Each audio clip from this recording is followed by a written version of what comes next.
A goal from nothing. Beaten, and it needed something special. From Lionel Messi.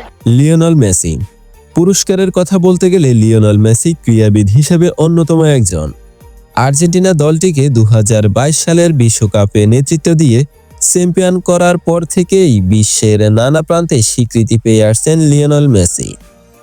এবার মার্কিন president Joe Biden football মহাতারকা Lionel Messi সহ 19 জন বিশিষ্ট ব্যক্তিকে presidential medal of freedom প্রদান করেছেন। যুক্তরাষ্ট্রের সর্বোচ্চ বেসামরিক সম্মাননা মেডেল অব ফ্রিডম।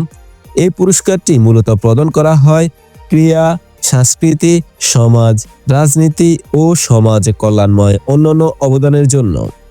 এই অর্জনটি লিওনেল মেসির জন্য বিরাট এক ইতিহাস হয়ে থাকবে। ফুটবল ইতিহাসের অন্যতম মহাতারকা লিওনেল মেসি এই বিশেষ সম্মাননাটি পেয়ে প্রমাণ করে দিয়েছেন তিনি শুধু একজন ফুটবলের এক মহাতারকাই নন, বরং বিশ্বব্যাপী অনুপ্রেরণার প্রতীক।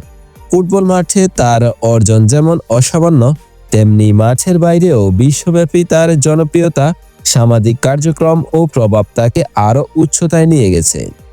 প্রেসিডেন্সিয়াল মেডেল অব ফ্রিডম তার অসাধারণ ক্যারিয়ারের এক নতুন পলক হয়ে থাকবে।